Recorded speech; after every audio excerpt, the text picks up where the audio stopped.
అరికపూడి కౌశిక్ రెడ్డి ఇష్యూలో నిన్నటి ఉద్రిక్తతలతో ఈ రోజు ముందు జాగ్రత్త చర్యలు తీసుకున్నారు పోలీసులు. రెండు పార్టీల నేతలను ఎక్కడికక్కడ కట్టడి చేశారు. పీఏసీ చైర్మన్ ఇంటికి వెళ్లేందుకు సిద్ధమైన బీఆర్ఎస్ నేతలను హౌస్ అరెస్ట్ చేశారు. మాజీ మంత్రి హరీష్ రావును మాత్రం హాస్పిటల్కి వెళ్లేందుకు అనుమతించారు. హోంశాఖను చూస్తున్న సీఎంకు తెలిసే తనపై దాడి జరిగిందన్నారు Huzurabad BRS MLA Kaushik Reddy. Hyderabad brand image దెబ్బతినొద్దనే సంయమనం పాటించామన్నారు. అరికపూడి గాంధీ తీరును షేర్లింగంపల్లి ప్రజలు గమనించాలన్నారు కౌశిక్ రెడ్డి. స్వయంగా రేవంత్ రెడ్డి గారే అక్కడ ఆదేశాలు ఇచ్చి కౌశిక్ రెడ్డి గారిని హత్య చేయండి, ఇలా ఏదైనా చేసి అని చెప్తే ఇలా ఒక ఎమ్మెల్యేకే ఈ తెలంగాణ రాష్ట్రంలో రక్షణ లేనప్పుడు సామాన్య ప్రజల పరిస్థితి ఏంది అని చెప్పి నేను అడుగుతా ఉన్నాను. మీరే ముఖ్యమంత్రి, మీరే హోమ్ మినిస్టరు, మరి మీ ప్రభుత్వంలో మీరు మొన్న కోట్లాది రూపాయలు ఇచ్చి జాయిన్ చేసుకున్న గాంధీతో పాటు గుండాలని 30-40 మంది గుండాలని సైబరాబాద్ పోలీస్ ఆపలేకపోయిందా? మీరు ఈ సమాజానికి ఏమి చెప్పదలుచుకున్నారని చెప్పి నేను అడుగుతా ఉన్నాను. నేను దయచేసి షేర్లింగంపల్లి ప్రజలందరినీ కూడా కోరుతా ఉన్నాను, మీరందరూ చదువుకున్న ఎడ్యుకేటెడ్ పీపుల్, ఆయన మాట్లాడిన భాష ఒక్కసారి మీ అందరు కూడా గమనించాలి అని నేను విజ్ఞప్తి చేస్తా ఉన్నాను. నువ్వు స్ట్రేట్ గా చెప్పు, నువ్వు బీఆర్ఎస్ పార్టీ ఎమ్మెల్యే అయితే నువ్వు కండువ కప్పుకో, రాదు కండువ కప్పుకో. తనను పదే పదే రెచ్చగొట్టడం వల్లే అలా మాట్లాడాల్సి వచ్చిందన్నారు పీఏసీ చైర్మన్ అరికపూడి గాంధీ. మహిళలను కూడా కించపరిచేలా కౌశిక్ రెడ్డి మాట్లాడారన్నారు. ప్రాంతీయ వైషమ్యాలతో ప్రజల మధ్య చిచ్చు పెట్టేందుకు బీఆర్ఎస్ నేతలు ప్రయత్నిస్తున్నారన్నారు అరికపూడి. ప్రభుత్వాన్ని డిస్టర్బ్ చేసే పరిస్థితి ఎందుకు వచ్చిందో ఆలోచించాలన్నారు.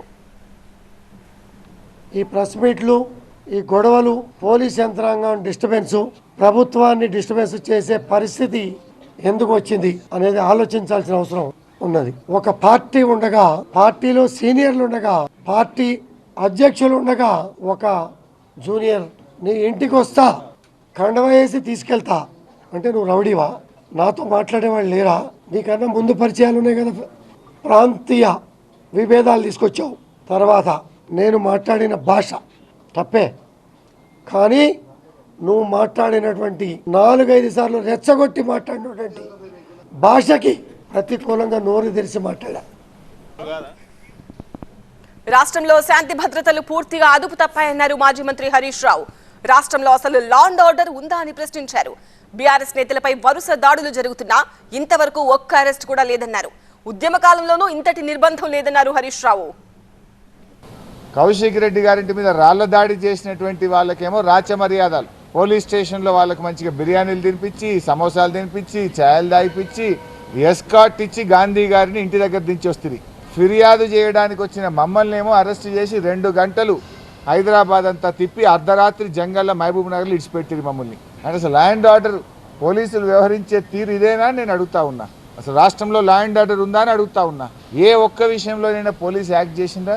ఎక్కడైనా అరెస్టు జరిగినాయా? ఇది గాంధీ గారు చేసిన దాడిగా మేము భావించడం లేదు, రేవంత్ రెడ్డి గారు చేయించిన దాడిగానే మేము దీన్ని చూస్తూ ఉన్నాం.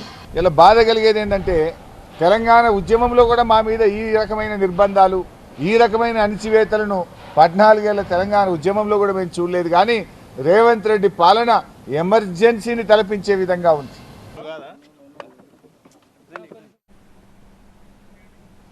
చచ్చిన పార్టీని బతికించేందుకే బీఆర్ఎస్ నాయకులు డ్రామాలాడుతున్నారని మండిపడ్డారు మంత్రి కోమటిరెడ్డి వెంకటరెడ్డి. మళ్లీ సెంటిమెంట్ ను రాజేసే ప్రయత్నాల్లో బీఆర్ఎస్ ఉందన్నారు. హైదరాబాద్ లో ఆంధ్ర ప్రాంత ప్రజలు లేకపోతే బీఆర్ఎస్ కు అన్ని సీట్లు వచ్చేవా అని ప్రశ్నించారు కోమటిరెడ్డి. మళ్ళా సెంటిమెంట్తో ఎక్కువ రోజు బతకలేరు. 10 ఏళ్ళు అవకాశం ఇచ్చిండ్రు, లూటీ చేసి కదిన్నారు. 16 సీట్లలో డివైడ్ పోయింది. దీనికి ఓన్లీ అవుట్ ఆఫ్ ది ఫ్రస్ట్రేషనే వాళ్ళు చేస్తుండ్రు. వాళ్ళకు పార్టీకి భవిష్యత్తు లేదని తెలిసిపోయింది. మేము సంయమనం పాటిస్తున్నాం. మేము అదేవిధంగా పోదలుచుకొని అదేవిధంగా ఒక నా పాడే మోయాలని చెప్పి ఒక సెంటిమెంట్గా అనుకోకుండా అసలు సర్పంచ్గా సూటు కూడా కాదు ఆ అబ్బాయి. ఆయన ఎమ్మెల్యే వచ్చి ఆయన మాటలు ఏదో రౌడీజన్ లాగా, ఇవన్నీ మంచి పద్ధతి కాదు. మా కార్యకర్తలకు మేము ఇషారా ఇచ్చే అవసరం లేదు. మేము ఒక స్టేట్మెంట్ ఇస్తే ఎవ్వడు కూడా బయట తిరగడు. కౌశిక్ రెడ్డి వ్యాఖ్యలను బీఆర్ఎస్ పార్టీ ఆమోదిస్తుందా అని ప్రశ్నించారు ఎమ్మెల్యే దానం నాగేందర్. కౌశిక్ రెడ్డి కెపాసిటీ ఏంటో తమకు తెలుసన్నారు. ప్రశాంతంగా ఉన్న రాష్ట్రంలో చిచ్చు పెట్టొద్దని కోరారు దానం. ఇప్పుడు నన్ను ఒక్కడిని పిలిస్తే నేను ఒక్కడు వచ్చాను. నువ్వు అంతా నీకు గులగులు ఉంటే నువ్వు ఒక్కడు రావచ్చు కదా. అందరూ మేమంతా మొత్తం అంతా తీసుకొని వస్తామంటే ఆయన పార్టీ ఆఫీసా, ఇది ఇల్లు కదా. అదే అంటే నువ్వు ఆహ్వానించేది ఉంటే పార్టీ ఆఫీస్కు పోని, నువ్వు వస్తావా, నేను చూసుకుంటా, అది చేస్తా, ఇది చేస్తా. మరి నిన్ను అలాంటి వాడు ఇంటికి వచ్చి సన్మానం చేస్తా అన్నాడు, గాజులు తెస్తా, సీరియల్ తెస్తా అని. ఇంతకుముందు కూడా గవర్నర్ గారి గురించి కూడా అదే మాటలు మాట్లాడారు. అప్పుడు ఎవరు సమర్థించలేదు. అప్పుడు కూడా అందరూ అని ఇలాంటి మాటలు మాట్లాడొద్దు, ఇలాంటి భాష మాట్లాడొద్దు అని ఆ పార్టీ నుంచి ఎవరు చెప్పలేదు. గవర్నర్ గారి గురించి ఏం మాట్లాడారు ఆ రోజు?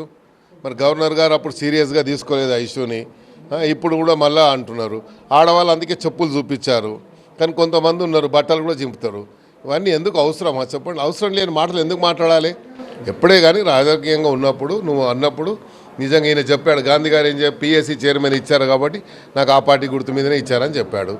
దానికి నువ్వు పార్టీకి పిలిచి పార్టీలో నువ్వు ఏర్పాటు చేసి సన్మానం చేసుకోవాలి. కానీ నీ ఇంటికి వస్తాము, నీకు ఇది చేస్తాము, లేకపోతే నువ్వు గాజులు తొడుకోవాలి, చీరలు తొడుకోవాలంటే ఎవడుకుంటాడు? ఆంధ్ర ప్రజల గురించి తానేమన్నా మాట్లాడి ఉంటే అది కేవలం అరకెపొడి గాంధీని ఉద్దేశించేనన్నారు కౌశిక్ రెడ్డి. ఆంధ్ర ప్రాంత ప్రజలపై తమకెంతో గౌరవం ఉందని, మొదటి నుండి వారు బీఆర్ఎస్ కి మద్దతుగా ఉన్నారని అన్నారు. ఆంధ్ర ప్రాంత ప్రజలతో తమకు చిచ్చు పెట్టేందుకు కాంగ్రెస్ నేతలు కుట్రలు చేస్తున్నారు అన్నారు బీఆర్ఎస్ ఎమ్మెల్యే. మా హైదరాబాద్ బ్రాండ్ ఇమేజ్ ని మేము ఖరాబ్ చెయ్యొద్దు. మా కేసీఆర్ గారు వద్దు, వాళ్ళు చేసిన పనులు తప్పులు మనం చెయ్యొద్దు, మీరు సమన్వయం పాటించండి అంటేనే మేము ఆగినాం తప్పితే, లేకుంటే దాని ఈక్వేషన్ వేరే ఉంటుండే. కానీ మేము దాడులకి రెడీ లేం. దాడులతోని కాదు కదా, ప్రజాస్వామ్యంలో దాడులు చేసుకోవడం అనేది కాదు కదా. నేనేమన్నా ఆంధ్ర అనే పదం వాడుంటే అది కేవలం నాకు గాంధీకి పర్సనల్ మాత్రమే. ఎందుకంటే మీకు లైవ్గా కేసీఆర్ గారు ఉన్న 10 సంవత్సరాలలో ఏ ఒక్క ఆంధ్ర సెటిలర్ మీదన్నా మేము దాడి చేస్తామా? చేయలేదే. అద్భుతంగా స్వాగతం పలికినాం. ఇలా ఆంధ్ర సెటిలర్స్ని మళ్ళీ కూడా స్వాగతం పలుకుతా ఉన్నాం. వాళ్ళు హైదరాబాద్లో ఉండాలని కోరుకుంటున్నాం. దయచేసి ఆంధ్ర సెటిలర్స్ అందరు కూడా ఇలా బీఆర్ఎస్ పార్టీతోని ఉన్నారని మొన్న ఎలక్షన్లో కూడా స్పష్టం చేసిండ్రు. ఇలా వీళ్ళ చిల్లర రాజకీయాల కోసం ఇలా ఆంధ్ర సెటిలర్స్ని బీఆర్ఎస్ పార్టీ నుంచి దూరం చేయాలని వాడుకునే ప్రయత్నం చేస్తూ ఉన్నారు. ప్రాంతీయ విభేదాలు రెచ్చగొట్టేందుకు బీఆర్ఎస్ ప్రయత్నిస్తోందన్నారు మంత్రి పొన్నం ప్రభాకర్. అధికారంలోకి వచ్చిన కాంగ్రెస్ ని కూలగొడతామని బీఆర్ఎస్ చెప్పాకే తమ పార్టీలోకి ఎమ్మెల్యేలు వస్తున్నారన్నారు పొన్నం. మాటలు తొరలితే రాజకీయాల్లో జాగ్రత్త ఉండాలి. ఈరోజు ఒక మన ప్రాంత ప్రజల ఆకాంక్ష ప్రకారంగా తెలంగాణ ఏర్పడ్డది. అంతానే ఎవరైనా ఇది ఒక కాస్మోపాలిటన్, అందరూ ఉండడానికి అవకాశం ఉంది. దేశంలో పాశ్చాత్య దేశాల్లోనే మన వాళ్ళు ఆస్తులు కొనుక్కొని వ్యాపారాలు చేసుకుంటూ ఉంటుంటే స్వయం రాష్ట్రం, స్వతంత్ర రాష్ట్రం అనేది ఒక ఆకాంక్ష. అది అయిపోయిన తర్వాత ఇక్కడ అందరూ కూడా స్వేచ్ఛగా ఉండడానికి అవకాశం ఉంది. సో దాని విభేదాలు సృష్టించే ప్రయత్నం చేస్తే ఎటువంటి వారైనా కఠినంగా శిక్షించవచ్చు. నిన్న మాజీ మంత్రి హరీష్ రావు మాట్లాడుతూ అసలు దీన్ని ప్రొవోకేట్ చేసింది కాంగ్రెస్ పార్టీ, మా పార్టీలోని ఎమ్మెల్యేని కాంగ్రెస్లో చేర్చుకొని అధికార పార్టీ ఎమ్మెల్యేకు పిఎస్సి చైర్మన్ ఇవ్వడం వల్లనే ఇదంతా జరిగింది అనేది హరీష్ రావు వర్షం. సరే, వాళ్ళు మాట్లాడితే అది దానికి దయాలు వేదాలు వాళ్ళు ఇచ్చినట్టయితే వాళ్ళు గతంలో ఏం చేసిరో తెలుసు. మేము కంఫర్టబుల్గా గవర్నమెంట్ నడుపుతూ ఉంటుంటే ప్రభుత్వాన్ని కూలగొడతాం అని చెప్పి రెచ్చగొట్టింది మీరు. ప్రభుత్వాన్ని కాపాడుకోవడానికి వాళ్ళు ఈ ప్రభుత్వం ఉండాలని వస్తున్న శాసనసభ్యులు వాళ్ళు ప్రజాస్వామ్యంగా గెలిచిన ప్రభుత్వాన్ని కూలగొడతాం అనకముందు మేము ఎవరైనా ఒక్కరైనా ఏం చేసుకున్నామా? అశాంతి సృష్టించాలన్న దురుద్దేశంతోనే బీఆర్ఎస్ ఉద్రిక్తతలు రెచ్చగొడుతోందన్నారు మంత్రి సీతక్క. తన హయాంలో విచ్చలవిడిగా ఫిరాయింపులను ప్రోత్సహించిన బీఆర్ఎస్ కు అనర్హత గురించి మాట్లాడే హక్కు లేదన్నారు.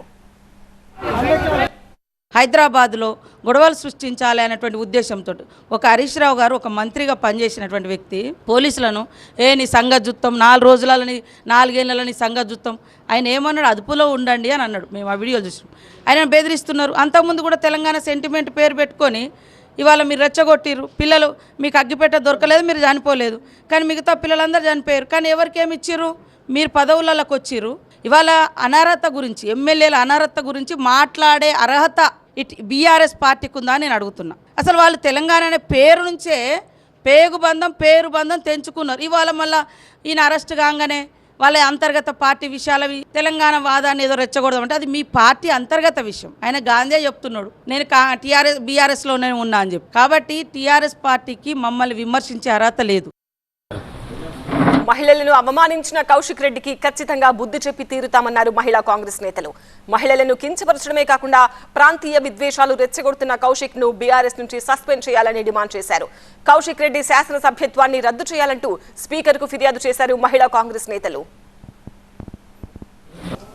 పాడి కౌశిక్ రెడ్డి ఎమ్మెల్యేగా ఉండి తోటి ఎమ్మెల్యేలకు చీరలు గాజులు పంపిస్తున్నా అని చెప్పేసి మీడియా పరంగా పంపించడం జరిగింది, మాట్లాడడం జరిగింది. తెలంగాణ రాష్ట్రంలో ఉన్నటువంటి 1,50,00,000కు పైగా అంటే సగం జనాభా మహిళలుగా ఉన్నటువంటి మేము మహిళల యొక్క మనోభావాలు దెబ్బతినే విధంగా ఎమ్మెల్యే పాడి కౌశిక్ రెడ్డి మాట్లాడినటువంటి దృష్ట్యా స్పీకర్ గారికి వారిని ఎమ్మెల్యే నుంచి డిస్క్వాలిఫై చేయాలని చెప్పేసి విజ్ఞప్తి చేయడం జరిగింది. మరి స్పీకర్ గారికి విజ్ఞప్తి పత్రం ఇవ్వడం జరిగింది.